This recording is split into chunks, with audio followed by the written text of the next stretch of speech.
There will be an availability report tonight. What's the latest you hear or anticipate on the injury front, either who they might be able to get back or who they're wondering about ahead of the Mississippi State game this upcoming Saturday? I think Jackson Moy will be back. Yeah, is he going to be on the injury report? I would say he probably still will be, just because that's what coaches do. But I expect him to play Saturday. David Hobbs, I still think he's probably a few days away. Maybe an outside shot this week, but probably Arkansas for a return date for him. And then David Sanders, everything I'm told continues to trend in the right direction. I feel like he is getting really close. I think he took huge strides last week, has made more strides this week. And, I feel like he's getting really close to putting on pads and playing football. Now, is he going to start in a game? I don't know about that this weekend, but I do think there's a real, a solid chance that he could travel this weekend with Tennessee, which is another step in the right direction for him. We were asked about Gerard McCoy earlier. What is a realistic expectation? I don't know if you would phrase it that way, or which way would you go just in terms of the latest with Gerard McCoy in an attempt to play this season for Tennessee? I think the best case scenario is obviously post bye week or against Arkansas at home. After that, I don't know. I think he's doing everything in his power to try to be back pre-Alabama, to have that knock the rust off game before Alabama, which is post-bye.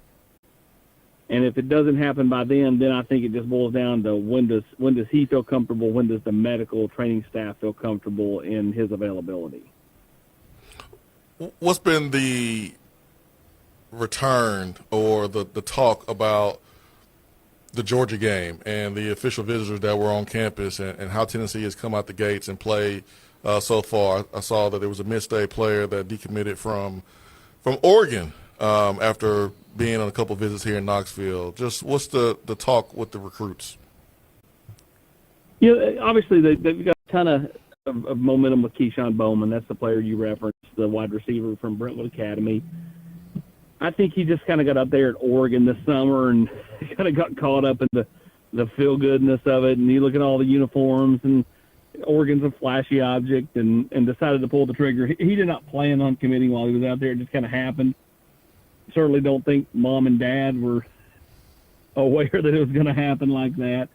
And then the more he watched Tennessee play, watched other teams play, but watched Ohio State play a few weeks ago. He's obviously been to Tennessee the last 2 weekends and has seen Tennessee's offense do big things. I think that's when he made the decision, I'm probably not going to go to Oregon, so there's no point to just stay committed to a school that I'm not going to end up at. Tennessee's got all the momentum there right now, and we'll see if they can keep it. But right now, again, things are trending in the right direction for Keyshawn Bowman. And on the whole, Tennessee had a really good weekend, the Georgia weekend. Got to keep the momentum with a guy like Dre Quinn, 2026 edge, who's committed to Clemson. Get him back for an official visit. See, that's the thing Tennessee holds that Clemson does not hold, is an official visit. So Tennessee can get him back here officially, and we're Tennessee's paying for it, and bring him in later in the year, right before signing day, and try to see if they can maybe swing that one late. He was back at Clemson last weekend. He's a Mississippi kid. Family grew up right around Starkville. There was some chatter out there last week that he potentially could be in Starkville for the Tennessee Mississippi State game this weekend. I don't see Mississippi State as a real factor there long term, but certainly if you're Tennessee, you wouldn't mind if he came to Mississippi State's game this weekend, because he'd be watching you for a second time in 3 weeks. Awesome. PriceVolquest.com. Are there any corners that Tennessee is targeting? Maybe some highly recruited guys, some guys with some other big-time SEC offers, because you look at, kind of the injury situation at corner. You're playing some young guys. I'm pretty sure you want to add some depth with the next recruiting class. Yeah, Tennessee's going to continue to recruit all positions, Jason. Obviously, corners is one of them. Safety's another. Tennessee had the Dodson kid in here last weekend who's, if not the number one safety in the country, one of the top couple in next year's class. So Tennessee's going to dabble in the portal. They're going to continue to recruit the high school ranks and, interior defensive linemen, interior offensive linemen. Both are of uber importance. Obviously, secondary guys that can be a kind of an immediate impact would be important as well. Ricky Gibson probably not going to be back this year unless Tennessee can just play long enough and he heals incredibly fast, which sets up for him to potentially be back next year.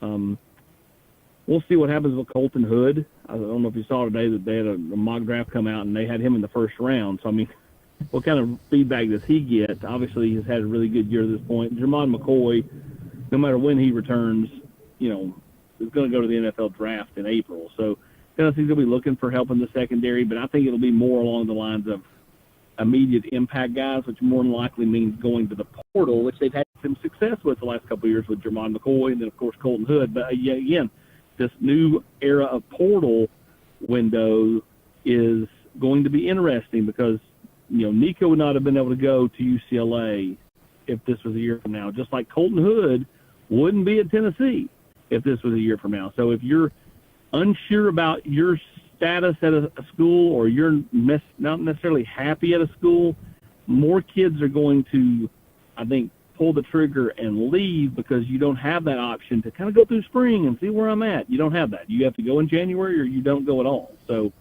I think, one, that will slow things down on the whole, but in that little window in January, it's going to be really, I think, to me, raucous. Totally agree. Hey, Austin, before you go, Tennessee at Mississippi State, what are the biggest factors to you in this game for Tennessee to go get a road win and get to 4-1 ahead of the bye week? Don't turn the football over, tackle well, and just get off to a quick start. I think getting off to a quick start's big. They've done that really, really well this year with Joey Aguilar at quarterback and Josh Heupel. And this team has been really finding their footing early in games. If they can do that on the road, I think it gives them a real shot to kind of jump out early, take the cowbells out, and go on the road and get a nice, solid road win. They're the better team. If Tennessee plays its A game and Mississippi State plays its A game, I don't think Mississippi State can win. You can't have turnovers. You've got to tackle well, and you've got to cash in when you get in the red zone. I think those are the keys to winning on the road this weekend. Did you know that Mississippi State fans put their cowbells in their holsters? Are you aware of this, AP? I didn't know that was a thing, but I'm not shocked. Again, if you make it a holster and just target Mississippi State fans, how much money is that business making? Because everybody's like, ooh, that's kind of cool, and you can do all kinds of different designs. So this is not shocking, right? It's why my kids went from one kind of cup to another cup to another cup. Like everybody's always coming out with these cool designs and cool features, and people are like, oh, I got to have that. So that's not shocking that there's holsters for these cowbells. Yeah, we should start a holster Etsy shop for cowbells. What do you think? I was getting ready to say, man, I want to put my Etsy page on Volquest.com on Generous Quarters, and I can even market to the lady Vols out there, man, with some bedazzled cowbells for this weekend. Orange bedazzled cowbells. I'm just proud you know what Etsy is, Swain. And I would also add, I'm interested to see if Brian Staley, the dad of Braylon Staley, who played at Mississippi State, does he have an orange and white cowbell for when Mississippi State's on offense? Yeah, that was another. We'll get you out of here, I promise. But that was a Swain suggestion, or at least thought of. What if Tennessee fans bring their own cowbells to give Mississippi State's offense a taste of their own medicine this week? Yeah, I don't think that's a bad idea. I'm not sure there'll be enough fans there to make a real dent in it, but it would be amusing nonetheless. Yep, for sure. Hey, there's a lot going on. Basketball is getting started up, and they're always covering what's happening with the different sports, including Tennessee football recruiting, portal season right around the corner. Volquest.com to read the guys' work, see them, hear them at Volquest.com, including coverage of the game coming up this week. Austin, thank you for the time and the insight. As always, we appreciate it, and we'll talk to you again soon. Sounds good, guys. Appreciate you.